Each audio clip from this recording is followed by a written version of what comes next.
नमस्कार दोस्तों, राधे राधे। कैसे हैं आप सभी? आशा करती हूँ आप लोग ठीक होंगे, खुश होंगे, स्वस्थ होंगे। तो जी, ये सुबह के 9 साढ़े 9 बजे का टाइम है। मेरा काम निपट चुका था और मुझे नहाने जाना था। उससे पहले मैंने देखा यहाँ पे नीचे जो है ये ईंटें मंगवाई हुई हैं, तो वो उतार रहे थे घोड़ा बुग्गी में से। और इधर ये लगा हुआ है काम, जो टॉयलेट बाथरूम है उनकी जो दीवारें हैं वो खड़ी कर रहे हैं। ये ऊपर धीरे धीरे करके इन दीवारों को खड़ा किया जाता है, क्योंकि सिंगल ईंट की ये दीवार है तो शायद इसको धीरे धीरे ही करके खड़ा करते हैं। तो मैं पूछ भी रही थी, तो ये मिस्त्री जी यही बोल रहे थे कि भाई ये मतलब पतली दीवार है तो इन्हें एक साथ नहीं पूरा खड़ा कर सकते, तो पहले थोड़ा थोड़ा करके करते हैं। जब वो सूख जाएगी फिर अगले दिन थोड़ा और बढ़ाएंगे। तो मुझे भी नहीं पता, क्योंकि मेरे पास सामने भी ये कंस्ट्रक्शन का जो काम है, ये रिपेयरिंग वगैरह का जो भी काम है, रिनोवेशन का, ये पहली बार हो रहा है, तो इसलिए मुझे भी नहीं पता। तो मैं नहा धो के आ गई थी, मैं बना रही थी अपने बाल, कंघी कर रही थी। और धूल मिट्टी में चाहे रोज भी बाल धो लूँ तो भी एकदम से गंदे हो जाते हैं। तो यहाँ पे मैं चोटी कर रही थी। और चोटी क्या मतलब, बाद में तो फिर ये है कि बालों को खोल के जूड़ा ही बनाना पड़ता है ऊपर, क्योंकि गर्दन पे बाल लगते हैं तो गर्मी सी लगती है बहुत ज़्यादा। तो यहाँ पे देखिए मैंने अपने बाल बना लिए, बस यही है अपना। और फिर मैं बनाऊंगी चाय, जो मिस्त्री जी हैं उनके लिए चाय बनानी है। तो यहाँ पे मैं रख दूंगी चाय बनने के लिए, और अपने लिए भी शायद बनाऊंगी और मिस्त्री जियों के लिए भी बनाऊंगी, क्योंकि काम निपट गया है तो वो मैं चाय बनाऊंगी। कुछ चीज़ें ऐसी है मेरी जो मैं कहीं भी चली जाऊँ वो बदलती नहीं है, खासकर चाय की। तो खैर जी, यहाँ पे मैं बनाती हूँ चाय मिस्त्री जी के लिए।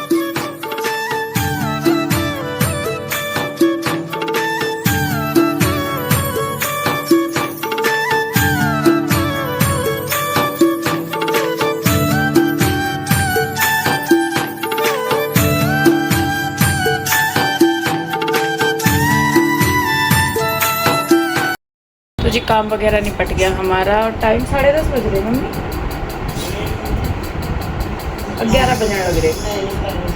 10:30 बज गए और खाना भी खाया मैंने नहा धो के। पहले मिस्त्री जी की चाय बनाई, फिर उसके बाद मैंने खाना खाया। और अब चाय पीऊँगे, मैं भी पीऊँगी और मम्मी भी। तो पीऊ लेके आने लग रही चाय, और फिर हम करेंगे थोड़ा सा आराम और उसके बाद देखेंगे। मैंने कह रही मैं कब जो मसूरी रखी वह तो साफ करने की है, साफ करके ही बनाया वह तो मुझे दिखा तुम्हारे घर में। हाँ तो यार साफ तो करनी पड़ेगी। हाँ तो मैं कह रही थोड़ी सी देर रेस्ट करके इसे साफ कर लेंगे बैठ के, फिर बनावेगी बाद में। तो फिर नहीं तो 1 घंटा चुगती फिर ये, फिर दिखता इतना तो जगह नहीं उसमें। मैं वही मैं अभी देख रही थी, मैंने पहले नहीं ध्यान दिया। अभी जब मैं चाय बना रही थी ना, मैंने तभी देखी वह। हाँ, और वो बस मैं चाय पी लूँ और फिर मैं सोच रही कपड़े उतार लूँगी, सूख गए होंगे मैं तो। कपड़े उतार के लाऊंगी, फिर उनकी तैतू जो भी करेंगे। पहले आधा घंटा आराम करेंगे, फिर उसके बाद करेंगे और काम हम। मिस्त्री जी अपना लगी रहे बेचारे। और मौसम की मैं बताऊं, बादल सा हो गया, कभी धूप सी हो रही कभी बादल सा हो रहा, तो ऐसा ही हो रहा। गर्मी मतलब इतनी नहीं है, जब धूप निकल जाए तो ज़्यादा गर्मी हो जाए, जब धूप चली जाए तो फिर ठीक हो जाओ मौसम। तो खैर चलिए जी, थोड़ी देर में मिलते हैं फिर आपसे। तो यहाँ पे मैं आ गई थी थोड़ी देर बाद फिर छत पे कपड़े लेने के लिए, क्योंकि धूप बहुत तेज तो हो नहीं रही थी, लेकिन उमस वाली गर्मी हो रही थी। और बारिश सी हुई थी एक दिन पहले, ना तो बारिश सी हुई ना कुछ ही हुआ, तो थोड़ी थोड़ी सी ही धूप थी, तो जल्दी ही सूख गए थे फिर भी कपड़े, क्योंकि ड्राई कर देते हैं तो फिर जल्दी ही सूख जाते हैं। तो यहाँ पे मैंने उतार लिए हैं सारे कपड़े और मैं आ गई हूँ नीचे। तो ये मसूरी की दाल थी, जो साबुत मसूरी की, जो मैं कह रही थी मम्मी को ये घर की दाल है, और बरसात वगैरह हुई कुछ या क्या हुआ, तो ये जितनी बोई थी उतनी तो निकली नहीं, थोड़ी निकली। और इसमें भी कंकड़ मिट्टी थे बहुत सारे, तो मैंने कहा चलो इसे साफ कर देंगे। लेकिन जब इसे साफ करने के लिए बैठे तो इसमें तो ज़रूरत से ज़्यादा ही इतनी ही दाल थी, इसमें इतने ही कंकड़ मिट्टी लकड़ी थे। तो फिर पापा जी भी कह रहे थे कि इसे तो रहने दे, इसको थोड़ा सा धुल के या साफ करके इसको तो गायों के लिए पिसवा देंगे। और जो दूसरी ले रखी ली होगी मम्मी ने, तो वो वाली खाने में आ जाएगी काम। उसके बाद यहाँ पे मम्मी ने चाय बना दी थी शाम की, तो मैं भी पी रही हूँ, पापा जी भी और मम्मी भी। तो पापा जी भी आ गए थे, पापा जी को शायद गाँव में जाना था, तो वे कह रहे थे कि मुझे चाय दे दो, मैं फिर गाँव में जाऊँगा। और तो यहाँ पे चले गए पापा जी, इधर देख रहे हैं अभी जिधर वो बन रहे हैं ना बाथरूम वगैरह।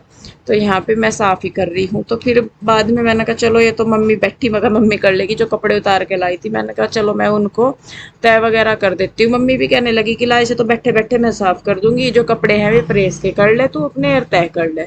उतार के जो लाई थी साथ के साथ हो जाता है काम, तो हो ही जाता है। उसके बाद तो फिर यही है कि अब करो, अब करो, अब करो, अब करो। और ये देखिए, ये सारी दाल जो है ये साफ ही करने की थी। फिर बल्कि मैं मम्मी को बोल भी रही थी, मैंने कहा रहने दे मम्मी, इसमें तो बहुत टाइम लग जाएगा, झुके झुके ही गर्दन भी दुखने लगती है, कितनी देर तक बैठे रहेंगे। तो बस फिर मम्मी कहने लगी चल कोई नहीं, बैठी तो हुई मैं, थोड़ी सी देर बैठ के हो जाएगा जितना होगा। तो फिर यहाँ पे देखिए जी, मैं करने लगी हूँ कपड़ों की तय।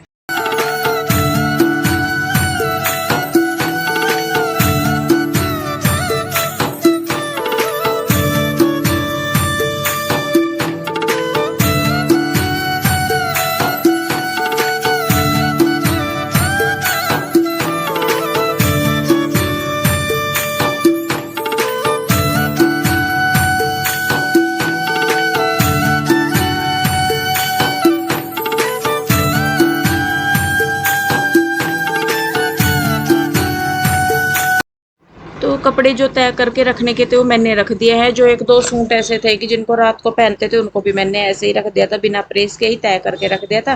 बाकी जो प्रेस करने के थे वो मैं कर रही हूँ। और ज़्यादा नहीं थे कपड़े, थोड़े से ही थे प्रेस के भी। मैंने कहा चलो निपटेगा साथ, वही है कि फिर रख दूंगी तो ज़्यादा हो जाएंगे। तो बस मैं यहाँ पे फटाफट से कर लूँगी सारे कपड़ों की प्रेस।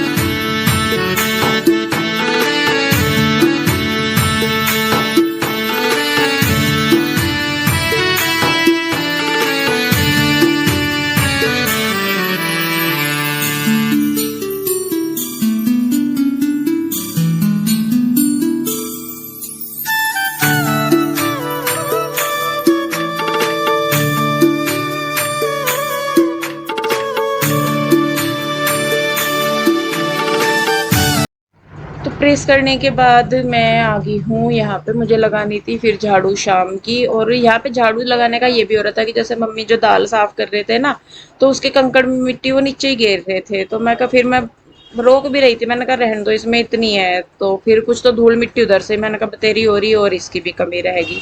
फिर भी बस वही है कि मम्मी लगी रही ला रहे उसी के ही, मैंने कहा चलो कर लो, बस मुझे अपनी झाड़ू लगानी थी, मैंने झाड़ू लगा दी। उसके बाद मैं गई नीचे।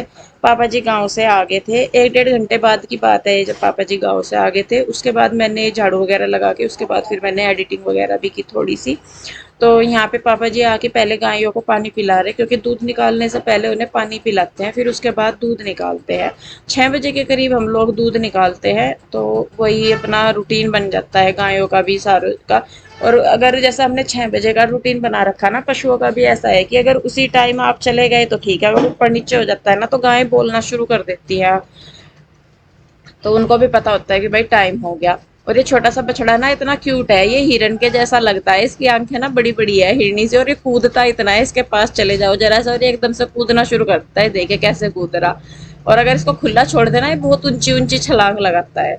तो यहाँ पे कृष्णा के नाना जी उसके लिए एक आम लेके आए थे। और कृष्णा और पीहू दोनों ही आम खाते हैं, हमारे रूही को आम खाने का शौक नहीं है, वो बहुत कम खाती है। कभी उसे जबरदस्ती खिला दो या एक आधी फाँक खाएगी। वो वैसे नहीं ना, वो मैंगो शेक पीती, आम का जूस वगैरह भी कुछ नहीं पीती वो। अब लेकिन कृष्णा और पीहू को बहुत पसंद है। तो जी खैर, दूध वगैरह वो मतलब पानी पिला दिया है, उसके बाद बारी आ जाती है दूध निकालने की। तो यहाँ पे मैं निकाल दे रही हूँ दूध। और इस दिन पीहू के डैडी को भी आना था, पीहू के डैडी आने वाले थे, ये संडे का दिन है, हाँ संडे को आए थे पीहू के डैडी। और उन्हें आने में भी मतलब वो बाद में ही आए थे, वो जब हमने दूध वगैरह निकाल दिया था तब। तो बस मैं फटाफट से यहाँ पे निकाल देती हूँ दूध।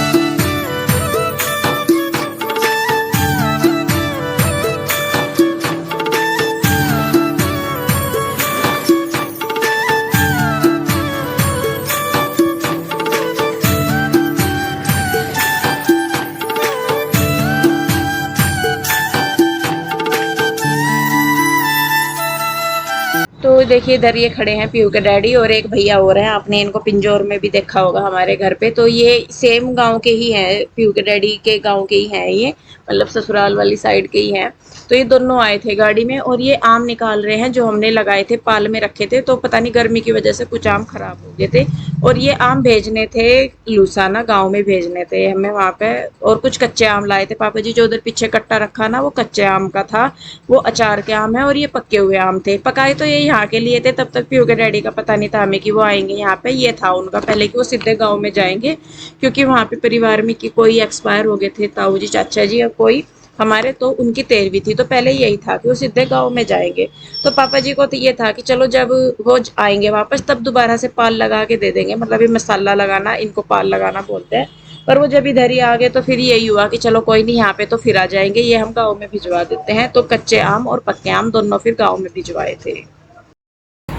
तो जी मैंने सोचा कि चलिए एक दो बात मुझे आप लोगों से कहनी थी तो वो कह लेती हूँ।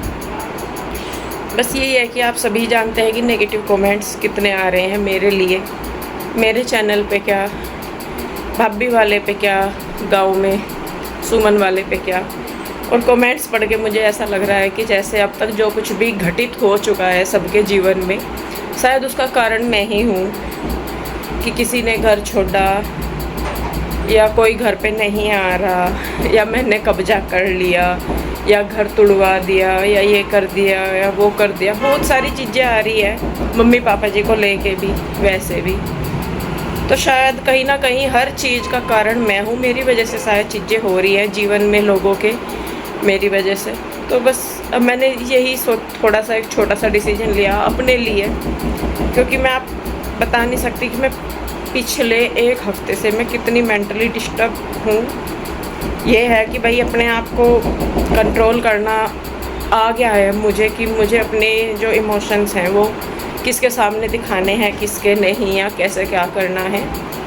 तो मैंने अपने लिए एक छोटी सी चीज़ सोची और मेरे हिसाब से शायद आप लोगों को भी वो गलत नहीं लगेगी कि मुझे सिर्फ अब अपना काम करना है, अपना जीवन जीना है, मेहनत करनी है, अपने लिए एक घर बनाना है, अपने बच्चों पे ध्यान देना है, अपना काम करना है। बाकी मैं माफ़ी चाहूँगी हर एक उनसे जिनके जीवन में आपको लगता है कि मेरी वजह से दिक्कतें आई या शायद उनके जीवन में दुखों का कारण मैं ही हूँ। तो उन लोगों से भी मैं क्षमा चाहूँगी कि पता नहीं मैंने किया या नहीं किया, वो तो ऊपर वाले को पता, लेकिन अगर मेरी वजह से दिक्कतें हुई तो उसके लिए सॉरी।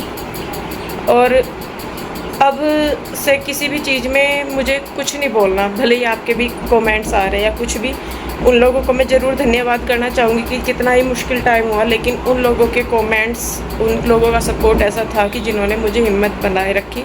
और सच में भगवान के उससे कह रही हूँ मैं कि आप लोगों के कमेंट्स ही थे ये जिसने कि इतने साल बीत गए और क्या क्या मुझे मेरे लिए बोला गया, क्या क्या मैंने सुना, क्या क्या मैंने झेला और मैं उस दौरान किस टॉर्चर से गुजरी अपने मेंटली। तो उस सब में आप मेरे साथ थे। लोग कहेंगे कि काम करना छोड़ दो, माफ़ कीजिएगा मैं नहीं छोड़ सकती, क्योंकि जिस चीज़ से आपका घर चलता है आप उस चीज़ को नहीं छोड़ सकते। ये आपके लिए जॉब के लिए भी है कि अगर आप जॉब कर रहे हैं, वहाँ पे किसी ने आपको बोल दिया या कह दिया तो आप जॉब छोड़ के नहीं भागते, आप अपना काम करते हैं, थोड़ा और डेडिकेशन के साथ करते हैं, चीज़ों को इग्नोर करते हैं, तब जाके करते हैं। तो प्लीज़ इस चीज़ को तो मैं आप लोगों से रिक्वेस्ट करूँगी कि ये मत बोले कि मैं यूट्यूब छोड़ दूँ, क्योंकि मैं नहीं छोड़ सकती। जहाँ से मेरे खाने पीने का जुगाड़ हो रहा है मैं उस चीज़ को नहीं छोड़ सकती। तो इस चीज़ को तो मैं नहीं कहूँगी, लेकिन ये है कि आगे से कोई भी बात हो रही है, आपको किसी के भी चैनल पे जाके जो बोलना है बोलिए, मेरे पे बोलना है बोलिए। जो अच्छे लोग हैं, जो अच्छे कमेंट्स करते हैं, मैं उनके लिए हमेशा हूँ, उनको मैं थैंक यू भी बोल लूँगी, उनसे मैं बात भी करूँगी।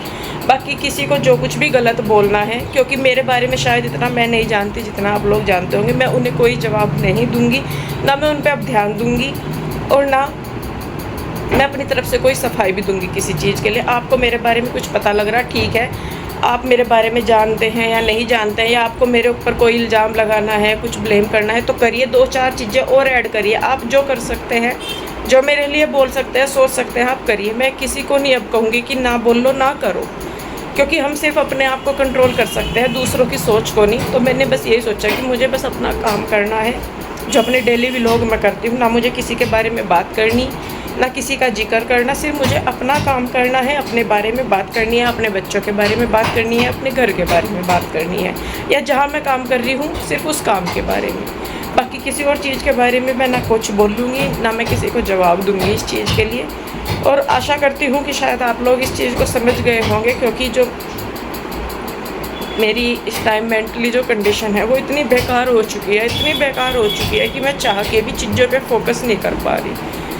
तो आप लोगों से बस मेरी हाथ जोड़ के रिक्वेस्ट समझ लीजिए या कुछ भी समझ लीजिए, तो बस यही है कि प्लीज़ हमें भी समझो थोड़ा सा, या बख्श दो कह के करके कुछ भी समझ लीजिए आप। शायद मैं अपनी बातों को नहीं समझा पा रही आप लोगों को अच्छे से, और यहीं पे मैं मार खा जाती हूँ कि जब मैं अपनी चीज़ों को अच्छे से एक्सप्लेन नहीं कर पाती बाकियों की तरह, कि जैसे कट टू कट बोल देते हैं, क्योंकि मेरे माइंड में वो चीज़ रहती है कि नहीं मैं बात बोल दूँ, कम शब्दों में हो जाए, या वो चीज़ें बाहर ना आए जो मैं नहीं लाना चाहती। तो उस वजह से शायद मेरे जो बात है वो इस तरीके से बाहर आती है। तो सॉरी उसके लिए, और थैंक यू सो मच मुझे इतना सपोर्ट करने के लिए, इतना प्यार करने के लिए। कमेंट्स कीजिए, आपका हक है, आपको सही लग रहा गलत लग रहा कीजिए, लेकिन मैं सिर्फ जवाब अब उन्हीं लोगों को दूंगी जो कि मेरा मोटिवेशन बढ़ाते हैं, जो मुझे सपोर्ट करते हैं। बाकी जो मेरे लिए गलत बोल रहे हैं मैं उन्हें जवाब नहीं दूंगी। आपको गलत लग रहा आप लगते रहिए,